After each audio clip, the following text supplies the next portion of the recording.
Hello दोस्तों, welcome to my YouTube channel MR classes. पिछले lecture में मैंने आपको यूनिट 1 का chapter number 1 relation and function को कंप्लीट कर दिया था। इसमें हमने क्या पढ़ा था? Type of relation and type of function पढ़ा था। ओके, ये 2 टॉपिक पढ़ा था और 2 टॉपिक हमने छोड़ दिया था क्योंकि इस साल हमारा ये 2 टॉपिक सिलेबस में नहीं था। ओके, तो composition of function and invertible function इस साल हमें ये नहीं पढ़ना था। बाइनरी ऑपरेशन भी इस साल हमें ये नहीं पढ़ना था। ओके, अब चैप्टर नंबर 2 से स्टार्ट करते हैं यूनिट 1 का इनवर्स ट्रिग्नोमेट्रिक फंक्शन। ओके, तो हमारा बेसिक कॉन्सेप्ट ये हमारा 2.1 एक्सरसाइज है। ओके, ये हमें पढ़ना है। 2.2 एक्सरसाइज हमारा होगा properties of inverse trigonometric function. ये एक्सरसाइज हमें एकदम नहीं पढ़ना है, ठीक है, ये हमें आएगा ही नहीं। ओके, और इसमें से ग्राफ भी नहीं पढ़ना। बेसिक कॉन्सेप्ट में हमारा ग्राफ आता है, वो ग्राफ भी हमको नहीं पढ़ना है इनवर्स ट्रिग्नोमेट्रिक फंक्शन का। ओके, तो पढ़ना क्या, सिर्फ 2.1 एक्सरसाइज हमें पढ़ना है और ग्राफ भी हमें छोड़ देना है, ठीक है, बेसिक कॉन्सेप्ट में। अब हम चलते हैं चैप्टर नंबर 2 पर, इनवर्स ट्रिग्नोमेट्रिक फंक्शन। पहले तो हम स्टार्ट करें, अब दोनों को कंपेयर करके मैं बताता हूँ ट्रिग्नोमेट्रिक फंक्शन किसे बोलते हैं, इनवर्स ट्रिग्नोमेट्रिक फंक्शन किसे बोलते हैं। इनवर्स ट्रिग्नोमेट्रिक फंक्शन का रिप्रेजेंटेशन क्या है? एफ इनवर्स, या हम जी भी कहीं कहीं लिखते हैं, तो ठीक है, आप कंफ्यूज मत होना, दोनों को बात एक ही है। और इसका डिनोट किससे करते हैं? एफ से करते हैं। तो हम लिखते क्या थे क्लास 11th में? F X equal to Y. F क्या था आपका? ट्रिग्नोमेट्रिक फंक्शन था आपका। एक्स क्या था आपका? एंगल होता है। वाई जो निकल के आता आपका, वो क्या निकल के आता था? वैल्यू निकल के आता था। ओके, इसमें क्या है आपका? इसका उल्टा है, एक्स का वाई के साथ रिप्लेस कर देंगे और एफ का एफ इनवर्स के साथ करेंगे या जी के साथ कर देंगे, बात की है। ओके, तो एफ का एफ इनवर्स मैंने कर दिया यहाँ पर और एक्स का वाई के साथ रिप्लेस में कर दिया मैंने यहाँ पर, इजकल टू एक्स लिख दिया, ठीक है, एक्स का वाई का रिप्लेस में हो गया। ओके, अब देखो, तो ये एफ इनवर्स आपका ये जो बन रहा है, ये क्या होगा? Inverse trigonometric function. ओके, अब वैल्यू जो इसमें देगा, इसमें क्या देगा? ये वैल्यू देगा, एफ इनवर्स के साथ वैल्यू देगा। इसमें क्या दे रहा था?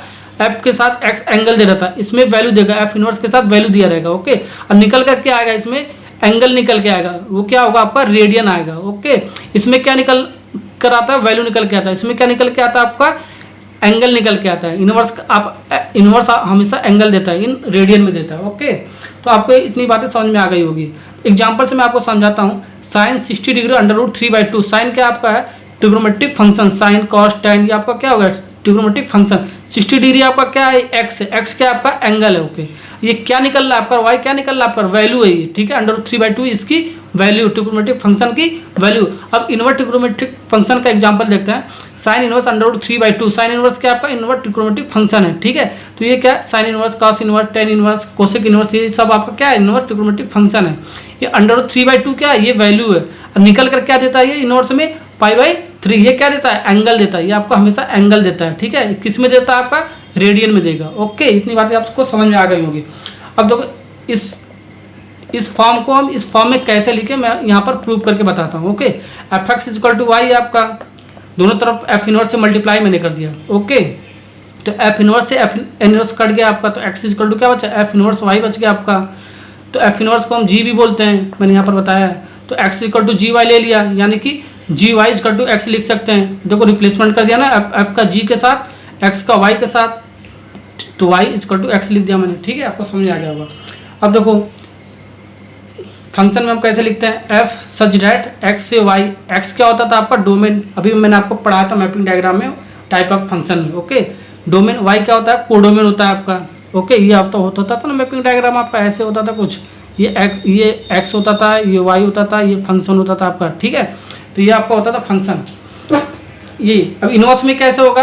एफ का जी से रिप्लेस कर देंगे, एक्स का वाई का रिप्लेस में कर देंगे, ठीक है। तो वाई से एक्स हो रहा है, इसमें एक्स से वाई हो रहा था, वाई से एक्स होगा। अब देखो, वाई क्या बन गया आपका? डोमेन बन गया। एक्स क्या बन गया आपका? कोडोमेन बन गया, तो इसका भी रिप्लेसमेंट हो जाएगा। ओके, समझ आ गया ना आपको? अब स्टार्ट करते हैं, ये आपको लैंग्वेज फॉर्म में कैसे लिखना है। ओके, डिफिनेशन में बताता हूँ। इनवर्स ट्रिग्नोमेट्रिक जो हमने पढ़ा है उसी का डिफिनेशन लिख दो ऐसे ही। देखो, if F such that x से वाई जा रहा है, यानी कि डोमेन ये कोडोमेन है, बी ए बाइजेक्टिव फंक्शन। जो फंक्शन होता है आपका, जो डिफाइन होता है, ये क्या कर रहा है? ये बाइजेक्टिव फंक्शन है। जो फंक्शन हम पहचानते हैं ना, वो क्या होता है आपका? बाइजेक्टिव फंक्शन होता है। क्यों होता है? जैसे फंक्शन का डिफिनेशन क्या था? अगर जो कोई ए का एलिमेंट या एक्स का एलिमेंट, ठीक है, एक्स सेट है, ये वाई सेट है, एक्स सेट का जो पहला आपका सेट होता है, उसका हर एक एलिमेंट वाई के सेट के साथ ये क्या देना चाहिए? डिफरेंट इमेज देना चाहिए, यानी कि यूनिक इमेज देना चाहिए। ठीक है। तो उसके क्या बोलते थे, फंक्शन बोलते थे। 1 1 का भी डिफिनेशन यही था, जो x का एलिमेंट होता था हर एक यूनिक इमेज देना चाहिए सेट y के साथ, ओके, उसके एलिमेंट का सेट y के एलिमेंट के साथ यूनिक इमेज देना चाहिए, ओके। 1 1 का होता। ऑन2 क्या होता था, जो कोडोमेन के सारे एलिमेंट यूज हो जाते थे, साथ में उसका क्या प्री इमेज देता था। आप इसका भी प्री इमेज दे रहा है, देखो दे रहा है ना, 5 का 3 दे रहा है, 9 का 2 दे रहा है, 8 का 1 दे रहा है, तो इसका भी प्री इमेज दे रहा है, यानी कि इसके सारे एलिमेंट यूज हो चुके हैं। तो हम इसे क्या बोलते थे, 1 1 ऑन2। तो 1 1 ऑन2 को क्या बोलते हैं, बाइजेक्टिव फंक्शन। तो यानी कि हम ये जो फंक्शन डिफाइन होता था वो आपका बाइजेक्टिव फंक्शन होता था, ठीक है। देन देयर एग्जिट, अब इनवर्स भी आपका क्या होगा, बाइजेक्टिव फंक्शन होगा 1 1 ऑन2 जी सच डेट y से x, सच डेट इसे क्या लिख सकते हैं, G Y equal to X. अभी मैंने आपको लिखकर बताया है। अगर जो आपका condition F X equal to Y हो तो ये आपको समझ में आ गया। अब स्टार्ट करते हैं। आपने पढ़ा होगा बेसिक ट्रिग्नोमेट्रिक एंगल, ये आपको क्लास 11th में पढ़ रखा होगा, ओके। ये आपको आता भी होगा, मैं आपको बताता हूँ याद करने का तरीका। चलो देखते हैं। ये डिग्री है, रेडियन है, sine theta, cos theta, tan theta, cosec theta, sec theta, cot theta, कैसे वैल्यू निकालते हैं मैं आपको बताता हूँ। Degree 0 degree, 30 degree, 45 degree, 60 degree, 90 degree, यहाँ यहीं तक आपको आता है, ठीक है। रेडियन 0, π/6, π/4, π/3, π/2, पाई की वैल्यू 180, 180 डिवाइड बाई 6 करोगे तो 30 आ जाएगा, 180 डिवाइड बाई 4 करेंगे 45 आ जाएगा। इस तरह से हमने वैल्यू यहाँ पर रख लिया है, ओके। हमें याद क्या करना है, सिर्फ साइन थीटा की वैल्यू याद करना है, cos theta, tan theta, cosec theta, sec theta, cot theta अपने आप निकल जाएगा। साइन 0 की वैल्यू क्या होती है, 0। साइन 30 डिग्री की वैल्यू क्या होती है, 1/2। साइन 45 डिग्री की वैल्यू क्या होती है, 1/√2। साइन 60 डिग्री की वैल्यू क्या होती है, √3/2।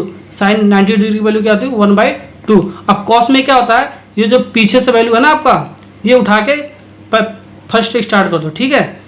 नीचे से वैल्यू पूरा उतार लो, जैसा कि कॉस 0 की वैल्यू 1, कॉस 30 डिग्री √3/2, ऐसे नीचे उतार लो, 1/3/2, 1/2, 1/√2, 1/2, 0, 0, ठीक है। हम यहाँ से ऐसे वैल्यू ऐसे लिख लेंगे, यहाँ से यहाँ तक, ठीक है, कॉस थीटा में, ठीक है। तो 1 का 1 उल्टा लिख लेंगे, √3/2, 1/√2, 1/2, 0, ओके, ऐसे लिख लिया मैंने, ठीक है। अब साइन की हमें याद होना चाहिए, कॉसेक का तो हम उल्टा कर देंगे, ठीक है। जैसे साइन कॉस 0 की वैल्यू 1 आ जाएगा, कॉस 30 की वैल्यू √3/2, ऐसे हमारा सारा हो जाएगा, ठीक है। अब टेन थीटा की वैल्यू कैसे निकालेंगे, tan theta sine theta equal to cos theta होता है। देखो टेन थीटा इक्वल टू क्या होता है, tan theta equal to sine theta equal to cos theta होता है, ओके। तो देखो, तो हम निकालना टेन 60 डिग्री, ओके। तो साइन 60 डिग्री कितना होता है, √3/2 और कॉस 1/2, तो दोनों को डिवाइड करोगे तो क्या आएगा, 2 कट जाएगा आपका, तो √3 बच जाएगा आपका, यानी कि ये क्या आ गया, टेन 60 डिग्री का मान आपका √3 आ गया, ओके। समझ में आ गया ना आपको। अब देखो, अब निकालना आपको साइन 90 डिग्री का मान, ठीक है। साइन 90 डिग्री वैल्यू कितनी होगी, ठीक है। देखो sine 90 degree, sorry tan 90 degree का मान निकालना है, ठीक है। टेन 90 डिग्री को निकालो, साइन 90 कितना होता है, 1 होता है, ओके। और कॉस 90 कितना होगा, साइन डिवाइड बाई कॉस होता है टेन में आपका, तो 1 डिवाइड बाई 0, ओके। तो इसका क्या, ये 1 से अगर जो डिवाइड करेंगे 0 से, तो आपका क्या आता है, इन्फिनिटी आता है, अनडिफाइन होता है। अब 0 से 1 डिवाइड करेंगे तो वो क्या आता है, वो 0 आता है। 1 से 0 डिवाइड करेंगे इन्फिनिटी आएगा, ओके, ये आपको पता होगा। कोसेक कैसे निकालेंगे, देखो साइन का उल्टा क्या होता है, कोसेक होता है, तो कोसेक इज इक्वल टू क्या लिख सकते हैं, 1/sin थीटा, ठीक है। कोसेक की वैल्यू निकालेंगे तो साइन थीटा की वैल्यू जो हमें पता होगा 1 डिवाइड बाई साइन थीटा की वैल्यू से कर देंगे, ओके। जैसे कि साइन 60, सॉरी कोसेक हमें निकालना है 60 डिग्री, तो देखो कोसेक 60 डिग्री यानी कि साइन 60 डिग्री कितना है, √3/2, तो 1 डिवाइड बाई √3/2, तो क्या हो गया, 2 डिवाइड बाई √3, ये हो गया ना। साइन कोसेक 90 डिग्री निकालना है, ठीक है। तो साइन 90 डिग्री 1 है, तो 1 डिवाइड बाई 1 यानी कि 1 हो गया आपका, ऐसे ही निकालना सारा वैल्यू, ओके। अब सेक का निकाल लो, कॉस का उल्टा सेक होता है, तो इम्प्लाई डेट का सेक इक्वल टू क्या लिख सकते हो, इक्वल टू 1/cos थीटा लिख सकते हो। तो cos थीटा की वैल्यू होगी, पता हो जाएगी आपको, तो पता ही आपको ऐसे निकालते हैं, ओके। तो 1 डिवाइड बाई cos थीटा की वैल्यू रख देंगे आप, जैसे cos थीटा की हमें 30 डिग्री का निकालना है, ठीक है। तो cos 30 डिग्री का क्या √3/2 है, और हमें निकालना है सेक थीटा 30 डिग्री का वैल्यू, तो क्या करेंगे, तो कॉस वाला देख लेंगे, 1 डिवाइड बाई √3/2 कर देंगे इस फॉर्मूले में रखकर, ओके। तो क्या 2 डिवाइड बाई √3 आ जाएगा आपका। ऐसे सारा आपको करना है, ठीक है। अब जब कॉट का निकालेंगे, कॉट को कैसे निकालेंगे, tan theta equal to 1/cot theta, तो cot थीटा क्या लिख सकते हैं, 1/tan थीटा, ओके। तो देखो tan हमें 60 डिग्री का निकालना है, कॉट हमें 60 डिग्री का निकालना है। ठीक है, तो कैसे निकालोगे, कॉट 60 डिग्री निकालोगे, पहले tan का देखो, tan का आपका आ गया √3, तो 1 डिवाइड बाई √3, तो 1 डिवाइड बाई √2, ये कॉट की 60 डिग्री की वैल्यू आ गई। ओके, ऐसे ही आपको सारा करना है। अब हमें कॉट 0 डिग्री की वैल्यू निकालना है।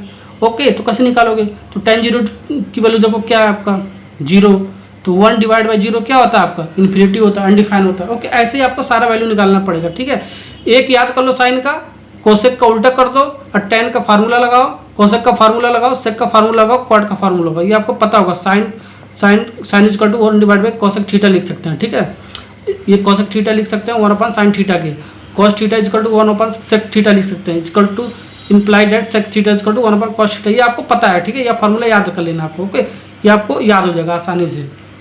ओके, अब देखो ग्राफ इस साल हमें नहीं पढ़ना, लेकिन मैं बता देता हूँ ग्राफ कैसे बनता है। ठीक है, इन्वर्स ट्रिग्नोमेट्रिक फंक्शन में ग्राफ नहीं पढ़ना है, लेकिन मैं बताता हूँ बनता कैसे है। तो ट्रिग्नोमेट्रिक फंक्शन का ग्राफ कैसे बनता था, y equal to sine X का, साइन एक्स का स्टार्ट कहाँ होता है 0 से। ठीक है, ये आपको ध्यान रखना। y क्या देता है आपका ट्रिग्नोमेट्रिक फंक्शन में, ये वैल्यू देता है। ठीक है, x क्या देता है, एंगल देता है।